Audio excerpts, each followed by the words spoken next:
Pemirsa di seluruh tanah air, selamat berjumpa lagi dalam acara Komitmen. Kali ini saya Audi Tanghudung akan memandu Anda untuk bertemu langsung dengan Partai Pemuda Indonesia. Tapi mungkin lebih baik kita panggil Bang Hasanuddin Yusuf ya. Apa kabar Bang? Baik, selamat siang. Pemirsa, kita langsung aja berbincang-bincang dengan Ketua Umum Partai Pemuda Indonesia yang beberapa waktu lalu sudah dinyatakan 2009. Baik, kita langsung temui saja Bang Hasan. Bang, Anda lebih enak dipanggil Bang Hasan ya? Ini memang Partai Pemuda Indonesia ini memang apa benar-benar semua pengurusnya itu pemuda-pemuda? Pasti. Namanya juga pemuda. Jadi boleh dibilang 95% ya. Iya. Pengurusnya itu orang-orang muda semua. Orang muda.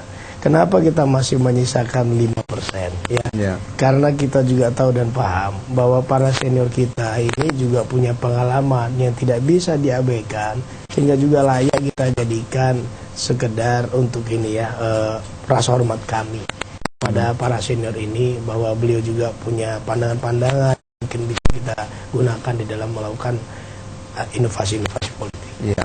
Jadi Partai Pemuda Indonesia ini berdiri tentunya ada alasannya, Bang Hasan ya. Apa alasannya ketika Bang Hasan dan teman-teman mendirikan Partai Pemuda Indonesia? Kami merasa bahwa selama ini itu pemuda ini cuma dijadikan kayu bakar politik, gitu. Dipakai hanya di saat dibutuhkan, lalu setelah itu diabaikan. Sejarah mencatat 5 kali perjuangan bangsa ini tidak terlepas dari peranan pemuda. 1908, 1928 saat Sumpah Pemuda, 1945, 1966 ya saat Tritundra dikumandangkan mahasiswa, dan 1998 sendiri saat reformasi itu digulirkan. Namun pada akhirnya 5 kali perjuangan orang-orang muda ini ternyata hanya dijadikan alat kepentingan politik oleh para senior-senior kita. Atau pada akhirnya juga kita selalu katakan kita selalu terdepan dalam setiap kali perubahan, namun sering diabaikan. Buktinya apa? Reformasi saja ya, yang masih ingat dan segar ingatan kita.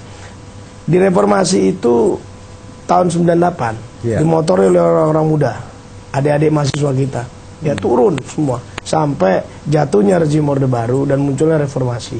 Namun pada akhirnya reformasi itu juga nikmatin senior-senior ya. Buktinya apa? Dari 550 orang anggota DPR RI hasil pemilu 2004 hanya menempatkan itu 33 orang dari orang muda. Ini kan 6% dari jumlah 550. Yang lain kalangan tua semua. Nah, yang lain kalangan tua. Maka atas dasar itulah bertepatan dengan 100 tahun kebangkitan nasional ya, kami bersepakat. Memang ada peribahasa yang mengatakan bahwa sejarah pasti berulang, dan itu kami lakukan, melakukan gerakan-gerakan, dan kami sadari tidak mungkin lagi gerakan-gerakan ini hanya sekedar menjadi gerakan-gerakan yang bersumber pada demonstrasi maupun apa. Resistensinya terlalu tinggi. Adik-adik kita mahasiswa juga sudah cukuplah menjadi korban daripada gerakan-gerakan yang dihadapi dengan cara represif ya.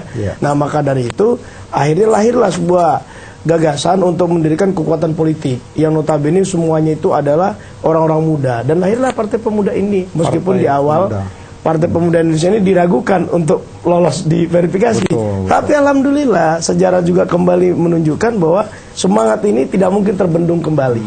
Itu. Oke. Jadi tahun 2003 Partai Pemuda Indonesia ini berdiri. Ya? Tahun berapa?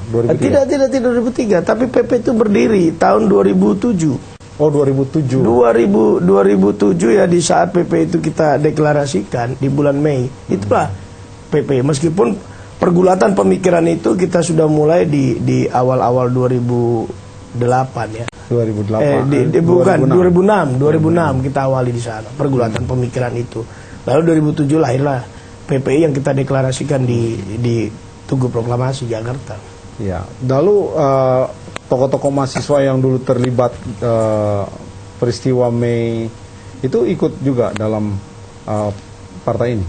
Begini, sebagian memang kita berpikiran bahwa tokoh-tokoh ini banyak juga yang sudah sibuk dengan urusan-urusan yang berkaitan keluarga maupun apa. ada juga yang duduk menjadi pengurus di partai politik lain. Ya. Tetapi bahwa Partai Pemuda Indonesia itu lahir atas gagasan orang-orang muda, baik yang ada di organisasi-organisasi kemahasiswaan maupun di pimpinan-pimpinan pemuda, itu iya, ya. Maka dari itulah komitmen PP ini bagaimana mengedepankan persoalan-persoalan hak-hak kaum muda ini yang kita jadikan ujung tombak dalam melakukan perubahan gitu. Ya. Baik, kalau gitu tujuan atau misi dari Partai Pemuda Indonesia ini menurut Anda apa? Memberikan ruang dan kesempatan seluas-luas ya kepada partisipasi politik kaum muda di dalam mengartikulasikan diri ya, dan juga di dalam melakukan ekspresi terhadap persoalan-persoalan kebangsaan.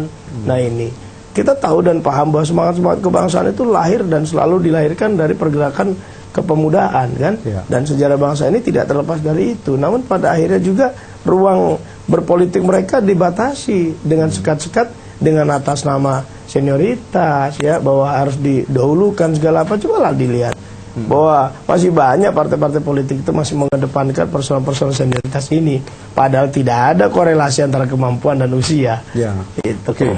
Kalau menurut Anda dan partai Anda punya nggak calon pemimpin presiden katakanlah, atau wakil presiden dan menteri-menteri dari PPI. kalangan muda, Begini. dan PPI dan kalangan muda? Begini ya, bicara tentang PPI adalah berbicara dalam suatu skop partai politik.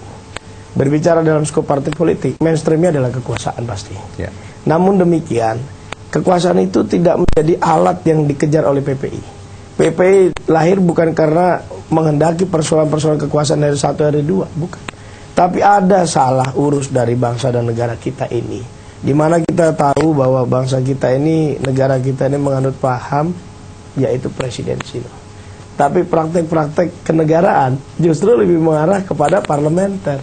Contohnya ya, bahwa minta persetujuan DPR itu berkaitan dengan Panglima TNI, Kapolri. Itu kan kewenangan eksekutif, Gubernur pengangkatan BI, ya. duta besar ya, Gubernur BI. Nah ini ada yang salah, sehingga kekuasaan legislatif itu sangat dominan sekali. Nah, melihat persoalan ini, maka kami bersepakat tidak ada cara lain selain meluruskan arah bagaimana bangsa ini bisa benar pada tracknya kan. Nah, itulah kami berpikir bahwa perubahan terhadap masalah legislatif itu menjadi sasaran. Maka dari itu membanjiri legislatif dengan sebanyak-banyaknya orang-orang muda itu merupakan jawaban atas persoalan demokrasi ini. Betul. Jadi tidak masuk pada ranah perebutan kekuasaan RI 1, RI 2. PPI dilahirkan bukan karena itu, tapi lebih pada bagaimana meluruskan arah ketatanegaraan kita ini dengan benar gitu. Nah, kerancuan terhadap sistem demokrasi yang demikian ini dampaknya sangat luas sekali. Masyarakat juga yang demikian jelas sangat berpengaruh terhadap kehidupan mereka, ya kan? Karena kita juga ditunjukkan betapa kekuasaan legislatif yang demikian besar itu pada akhirnya melahirkan gaya korupsi gaya baru. Jadi tidak heran kalau masyarakat saat ini dipertontonkan anggota-anggota Dewan yang berhadapan dengan proses hukum. Baik. Oke. Hal-hal yang menarik yang menonjol akhir-akhir ini adalah tampilnya orang-orang muda dan orang-orang baru dalam pemerintahan. Saya ambil contoh misalnya